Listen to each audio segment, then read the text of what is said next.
Tango ad infinitum na Argentina, no Terraço Cast de número 329. A abertura é o trecho do possivelmente mais famoso tango que existe, Por Una Cabeça, de Carlos Gardel.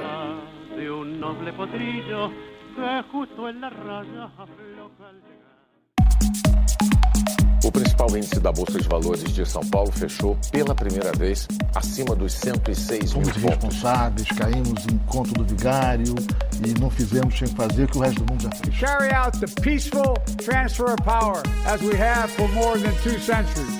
Do mundo relevante da economia, política e assuntos afins, diretamente para os seus ouvidos. Este é o Terraço Cast.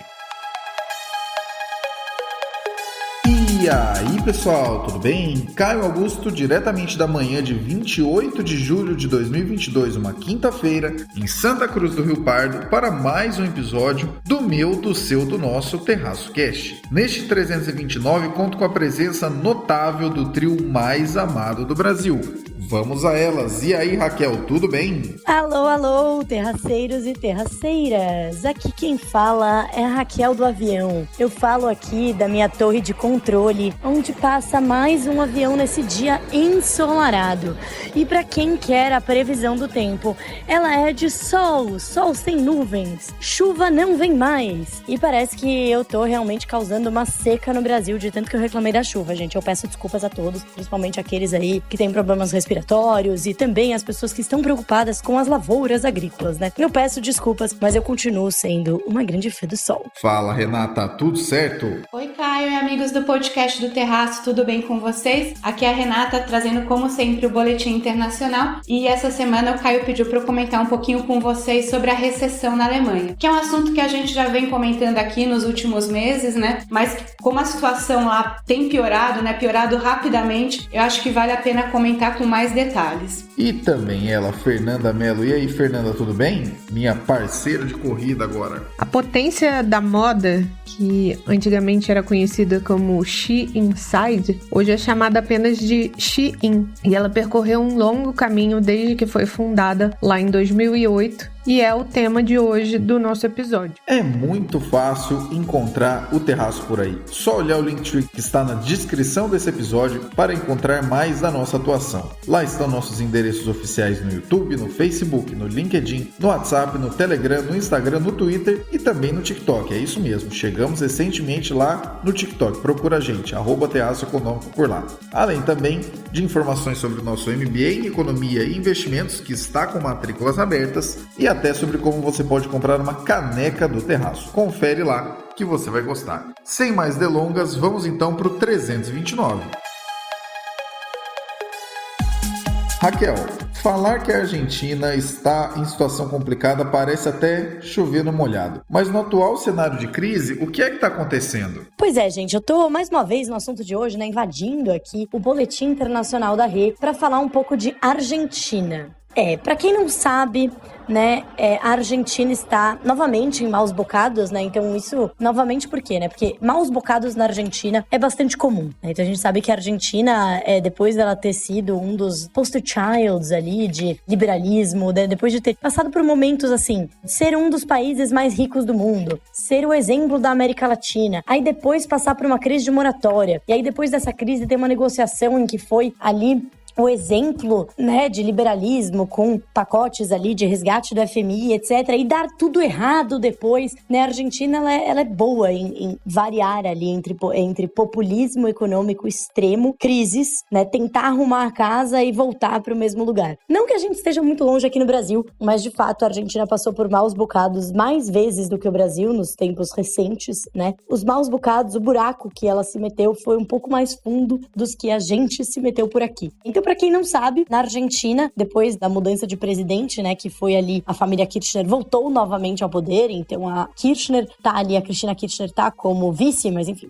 ela tá ali, né, ela faz parte ali do governo, então os Kirchners voltaram novamente, e aí, logo que foram eleitos, já tomaram diversas ali decisões, em termos ali de desfazer muitas reformas que haviam sido feitas pelo presidente mais liberal, né, que a gente tinha ali, o nosso amigo Macri, que também, enfim, também também não tinham dado muito certo, para ser bem sincera, né? Muita gente falou que o ajuste foi muito devagar, né? Foi muito gradual o ajuste fiscal que ele fez e que isso deu um fôlego no início, mas depois, né, foi negociado com o FMI também ali um empréstimo, mas que tudo foi feito de uma maneira muito gradual e não deu certo, e depois, obviamente, passou pela crise da pandemia e tudo foi por água abaixo. E aí o que acontece é que hoje na Argentina, por conta de diversas medidas que foram implementadas ali desde que o novo governo assumiu o poder, eles estão com uma inflação que está somando ali 69%, né, no ano.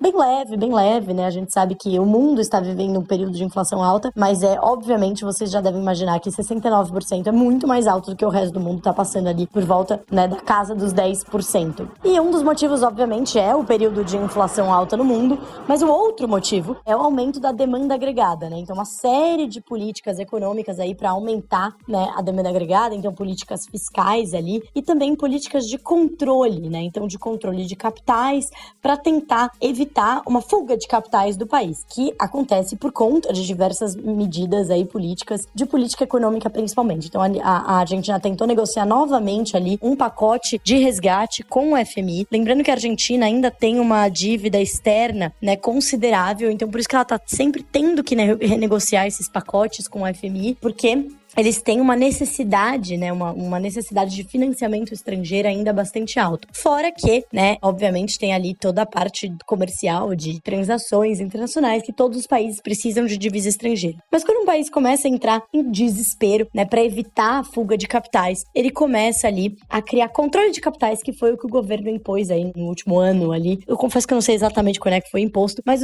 foram uma das primeiras medidas ali, um controle de capital. O que é isso, né? É você colocar impostos, né, você pode fazer controle de capitais de diversas maneiras. Pode ser impostos para a pessoa conseguir fazer transação em moeda estrangeira, para conseguir comprar moeda estrangeira. Aqui a gente tem o IOF, mas o IOF hoje ele não é usado para esse controle de capital, ele é usado basicamente aí para fins arrecadatórios, né? Mas é uma barreira, obviamente, porque custa mais para você transacionar em moeda estrangeira. Mas, né, a gente reclama do nosso IOF em 7% aqui, na Argentina ele é muito maior, o equivalente ali, né? E além disso, esses controles vão aumentando. E hoje tem um limite, né, de compra de moeda estrangeira que as pessoas podem fazer e que os próprios importadores podem fazer. E aí você começa, né, a tentar limitar essa saída de dinheiro estrangeiro, limitar essas transações, e você começa a ter o quê? Falta de não somente dólares, mas também falta de produtos, porque você tem ali os importadores tendo que recorrer a mercado negro, etc. E você tem até, obviamente, também um desincentivo para a produção, porque você também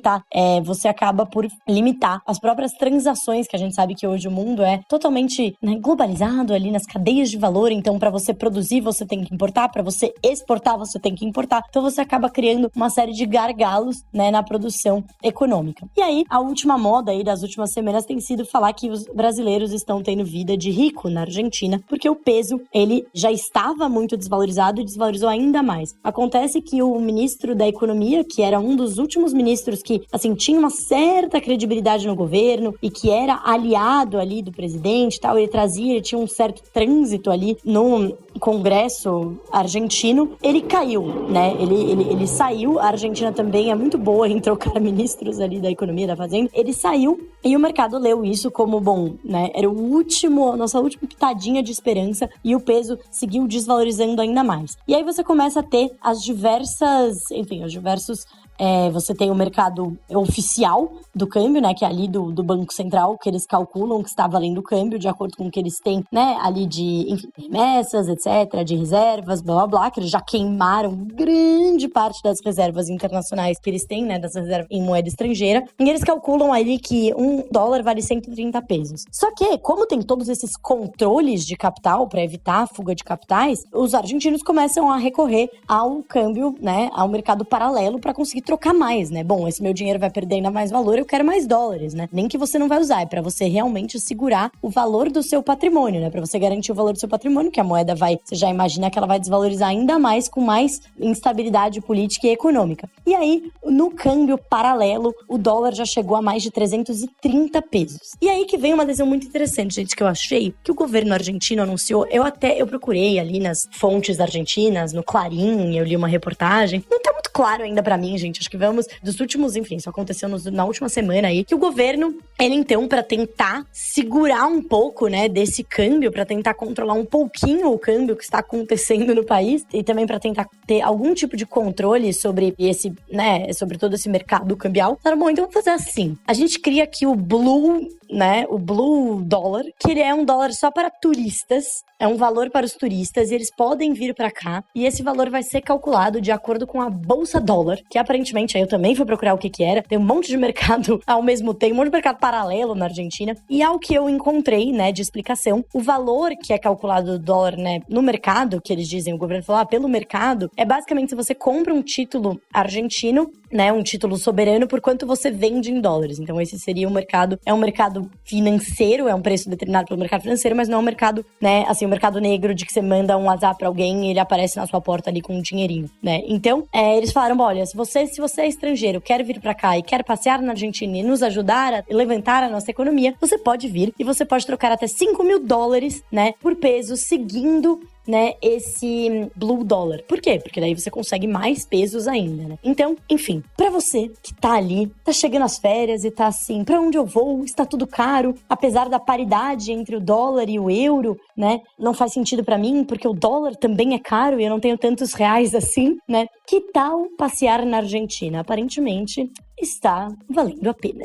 Só não vai lá, né, tentar visitar a Casa Rosada, fazer ali uma visita política, né, tentar entender e se inspirar nos planos econômicos da Argentina, que a gente já sabe onde vai dar, né? Possivelmente, a maior diferença entre o Brasil e a Argentina é a existência de diagnóstico. Por aqui, apesar de muitas emoções impostas por todos os lados, sabemos minimamente alguns caminhos que precisam ser tomados para que os preços não desandem, né? A gente está em 2 dígitos agora, mas a gente sabe mais ou menos o que tem que ser feito para que a produtividade caminhe. Temos em mente quais reformas são necessárias para isso e até sabemos que tipo de coisa vai mais nos complicar, mesmo que isso seja pouco falado, já que longo prazo não atrai atenção e também não atrai voto, né? Que é o bônus demográfico que está indo pelo ralo e tenderemos a ficar empatados em crescimento baixo por tempo relevante se os outros pontos de destravamento de produtividade não acontecerem. Mas a Argentina é um caso particular em que esse diagnóstico aparentemente não existe. Estamos em 2022 e as soluções, com muitas aspas aqui, tentadas, envolvem o mesmo nível de análise do Brasil dos anos 80. Os Estados Unidos e o FMI nos prejudicam, a culpa é do liberalismo, vamos ampliar controle sobre preços e movimentação de capitais, é preciso gastar mais um pouquinho e até agora não entendemos por qual motivo a inflação segue subindo. Nosso país já foi o maior laboratório de experimentalismo econômico do planeta nos anos 80, mas tomamos tanta pancada que acabamos aprendendo. Não completamente, porque caímos em repetidas arapucas aí a cada década, mas aprendemos um pouquinho. Já a Argentina passa pelo tango eterno que por lá toca há tanto tempo que parece que sempre foi assim. Quem sofrem são as pessoas, sobretudo os mais pobres. Se você realmente não acredita que medidas danosas para a economia podem significar uma catástrofe social, recomendamos repensar isso ou simplesmente pesquisar a situação da Argentina no Google. Vamos então para o segundo assunto do episódio de hoje.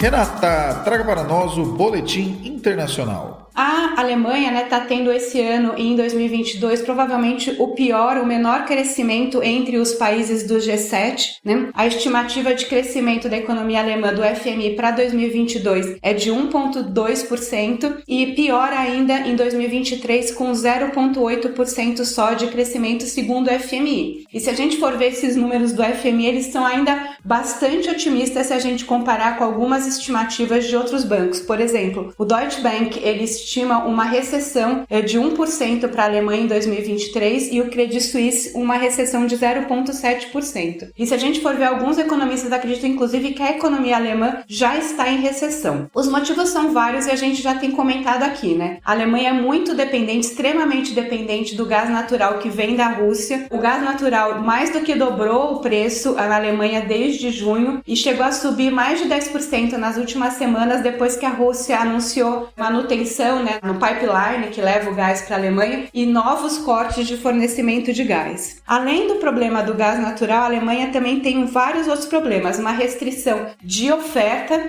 várias empresas estão cortando a produção ou diminuindo a produção nas fábricas, suspendendo temporariamente. 1 em cada 6 empresas alemãs ou estão cortando ou estão suspendendo a produção industrial. Além disso, a Alemanha ainda tem um problema de falta de trabalhadores qualificados e, assim, os alemães como um todo estão percebendo isso e a confiança do consumidor na Alemanha também tem despencado. Hoje, mais de 70% dos alemães acreditam que a economia alemã vai piorar nos próximos meses. É o pior índice desde 1991. E além disso, né, a gente tem aquele problema que não é só a recessão, né? Tudo isso vem junto com a inflação também. Como a gente teve, como eu falei, o aumento do preço mais que dobrou do gás, isso acaba impactando toda a cadeia produtiva. Então, os alemães estão sofrendo ao mesmo tempo com um aumento grande dos preços, né, uma inflação seguida de queda de produção e recessão. Então, isso é realmente um problema para a Alemanha. A Alemanha está sendo considerada no momento, né, digamos, a ovelha negra, o filho problemático da Europa. Quem diria, né, a Alemanha que já foi, né, a grande, ainda é a maior economia da Europa, né, mas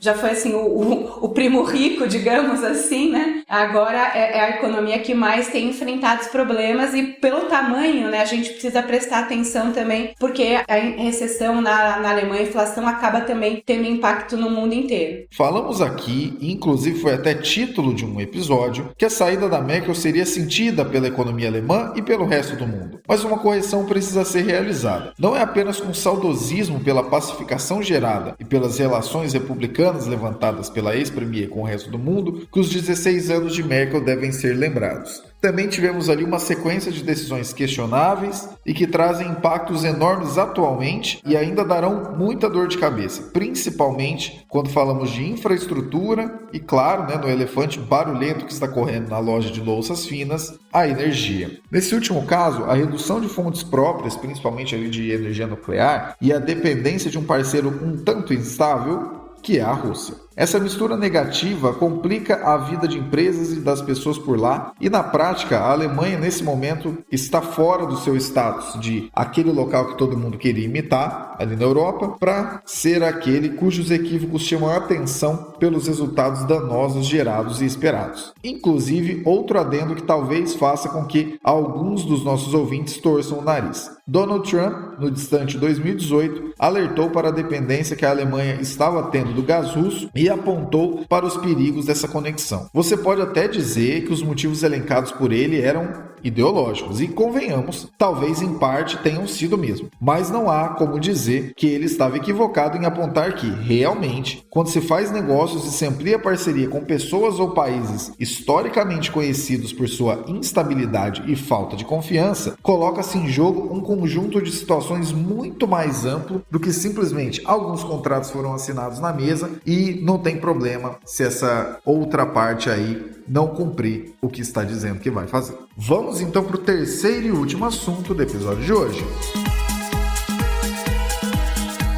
Fernanda, o modelo de negócios da Shein chama a atenção pela rapidez e otimização que promove. O que tem de novidade nele? Bom, começando com um pouco de história. A Shein, ou também conhecida como Shein, é um upgrade daquele modelo que a gente já conhecia como fast fashion. No início dos anos 2000, aqui no Brasil, por exemplo, quando a gente teve a popularização das lojas como a C&A, Renner, Riachuelo, Marisa, a gente viu como essas empresas conseguiram democratizar o acesso às tendências de moda. E isso foi muito marcante. As tendências das passarelas, com alguns meses, puderam chegar até as ruas. E isso é muito bem retratado naquele filme O Diabo Veste Prada, em que o personagem da Meryl Streep explica que o suéter que a personagem da Anne Hathaway está usando, por mais feio que seja, foi escolhido por aquelas pessoas que estavam ali naquela sala de equipe de estilo, de designer, que estava pensando para alta costura. Esse processo que ela se refere nessa cena é conhecido como efeito trickle-down na moda, que significa que as tendências de moda escorreram das passarelas e da alta costura e foram parar na mão do público em geral.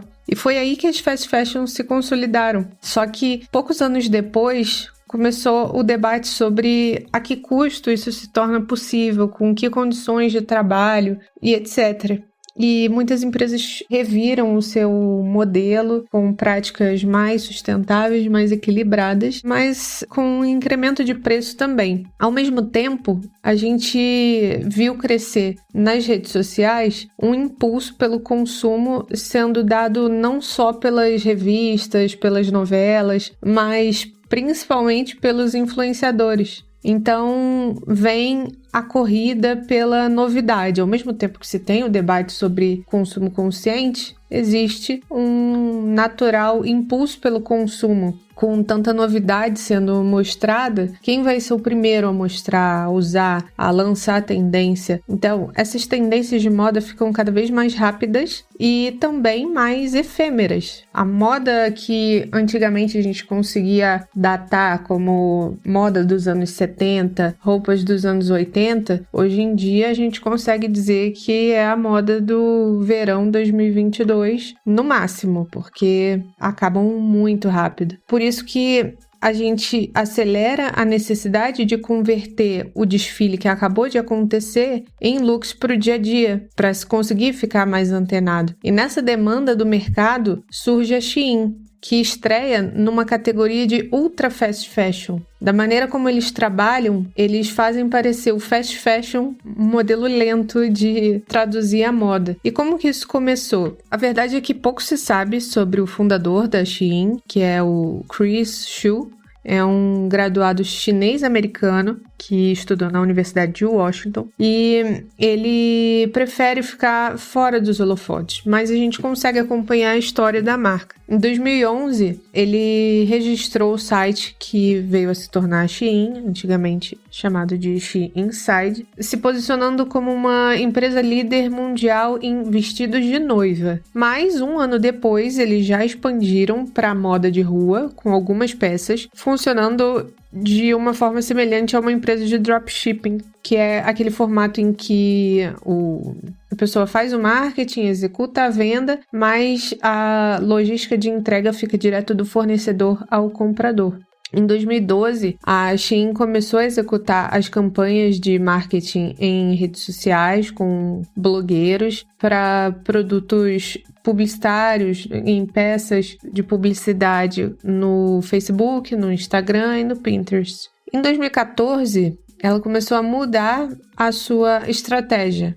Começou a adquirir o seu próprio sistema de fabricação e de distribuição e parou com o modelo dropshipping e se tornou, de fato, uma varejista integrada. Comprou uma empresa chinesa que era muito conhecida, a Romwe, e acabou crescendo com isso. Mas, sem dúvida, a Shein ganhou força em 2020 com a pandemia, com menos empresas consolidadas no digital ainda, assim que a pandemia estourou, ela teve um aumento das vendas em 250% em comparação com 2019. E, embora a Shein não tenha lojas físicas, lojas em shopping, como a gente vê a Zara, H&M e outras empresas do varejo internacional, ela abre lojas temporárias em algumas cidades. Em Madrid, em Melbourne, em Las Vegas, Milão, até no Rio, lá no Village Mall, eles abriram uma pop-up store. E a estratégia, de novo, é criar desejo entre os consumidores. É que com essas lojas temporárias, eles tenham um local bom,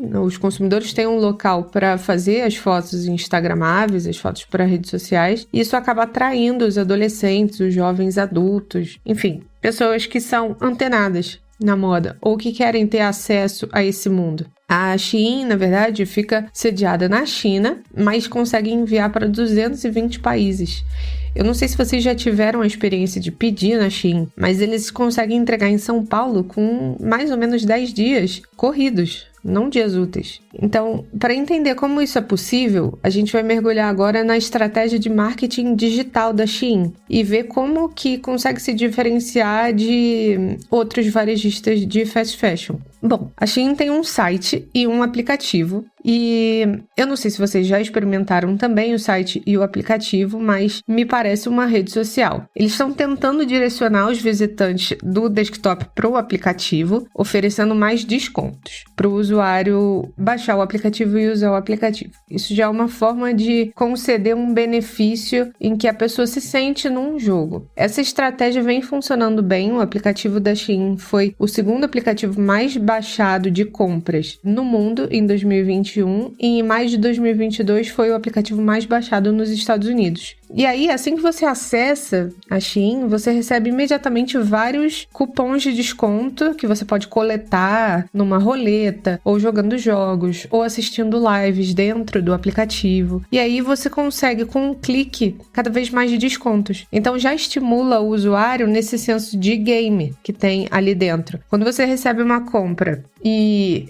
o app te estimula a fazer uma avaliação da peça, geralmente ninguém faz, né? Porque pra que você vai estar fazendo uma avaliação? Algumas pessoas até fazem para ajudar num sentimento de colaboração, mas o que vale no final das contas é quando o usuário ganha alguma coisa para dar aquela avaliação. E na Shein, eles oferecem pontos que valem desconto na próxima compra. Essa gamificação de conseguir o cupom que dá mais desconto, de coletar pontos, faz com que haja um estímulo para o usuário se manter ali dentro como uma rede social, como uma moeda digital, uma moeda social. Outra brincadeira que gira também no TikTok é encontrar na Shein os produtos que são idênticos às outras marcas. Por exemplo, a Zara, a H&M. Provavelmente a fabricação muitas vezes é na mesma fábrica, né? No mesmo centro de costura ali, mas as pessoas se divertem com essa possibilidade de escanear uma foto de uma peça da Zara, por exemplo, e procurar na Shein. Então, os clientes acabam ficando felizes em filmar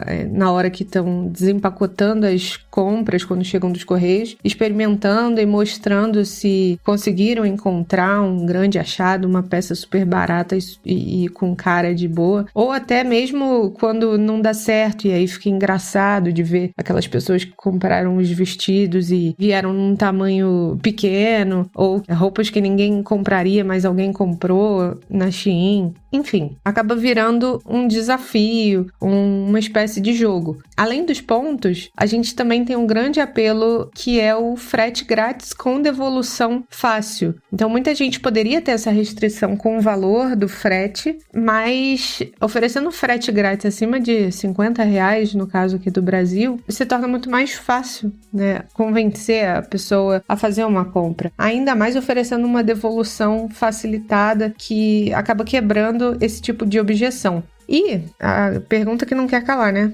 Como eles conseguem se manter tão acessíveis?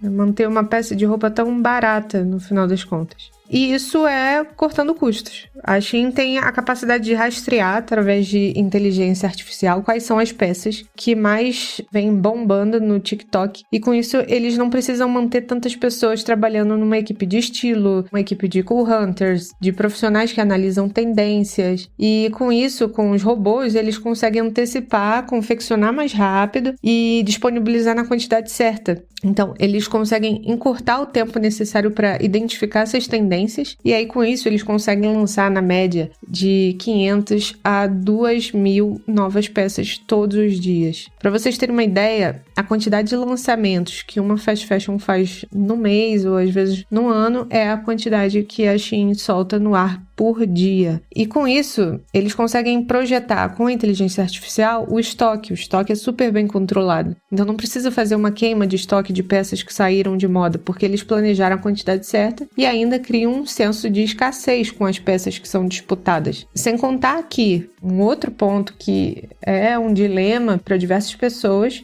é o tema da diversidade, porque a Shein consegue atender pessoas com corpos super pequenos até corpos G, GG, 6G. Então, ao invés de usar grandes veículos, eles usam micro-influenciadores, às vezes pessoas que têm 10 mil seguidores, para divulgar os achados no site da Shein e estimular que os consumidores altamente nichados façam as suas compras. Essa estratégia de ter uma referência em alguém da internet é super eficaz para o tráfego orgânico, ou seja, para divulgar a marca, se disseminar sem ter que pagar por anúncios e fortalecendo a conscientização sobre a marca. A Shein é a marca número 1 do TikTok. Entre os influenciadores, é a marca mais comentada, justamente por esse senso de gamificação. Os influenciadores mostram as suas mercadorias que eles receberam de recebidos e ganham comissão sobre essas vendas, vendem como afiliados. E aí a gente tem um cenário final de uma geração muito voltada ao marketing digital, um marketing direcionado e uma marca que consegue se posicionar muito bem nas redes sociais e que se adequou a isso.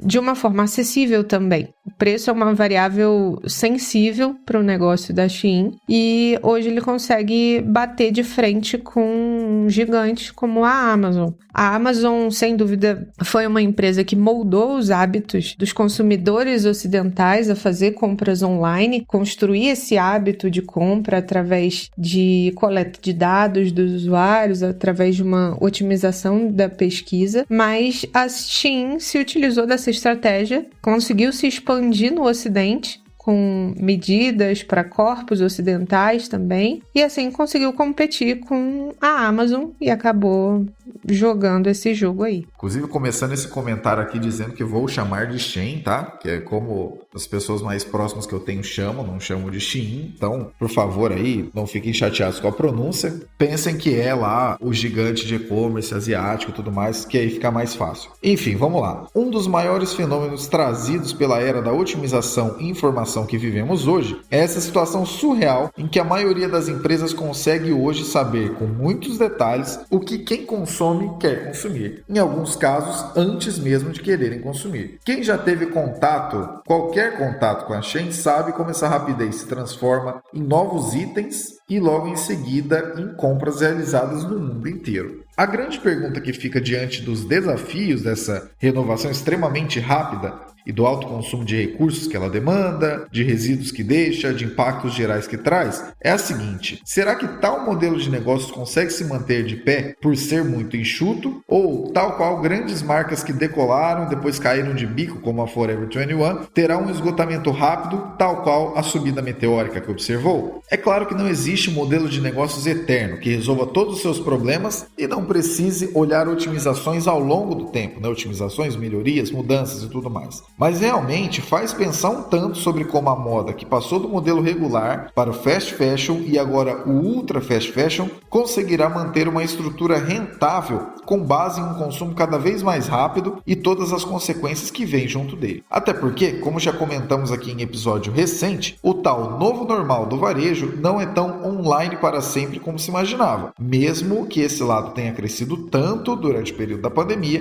inclusive a própria Shein cresceu muito nesse período. Até onde tudo isso vai?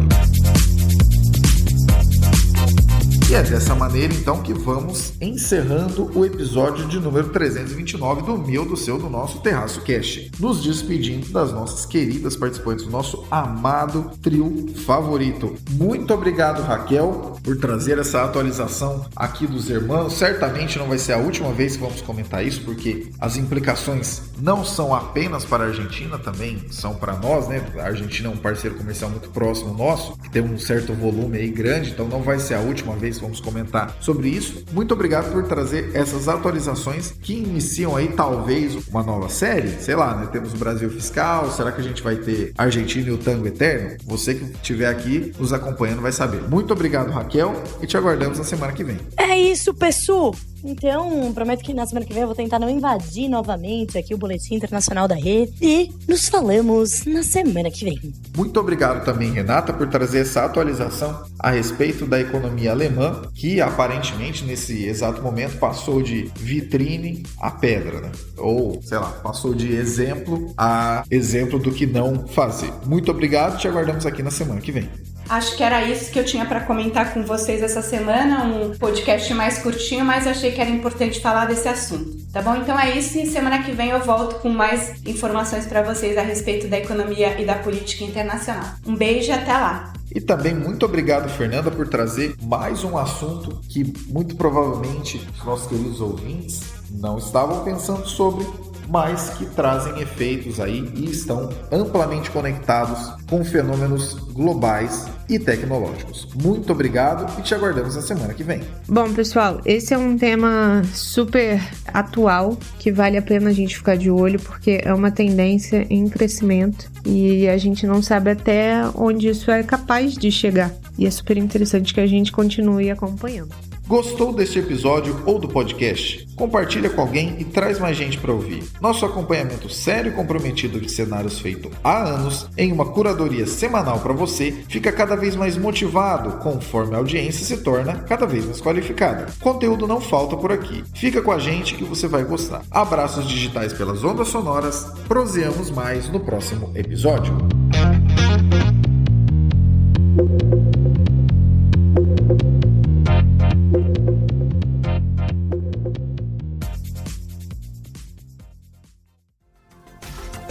Este episódio foi editado por Atelas, soluções em áudio para podcasts.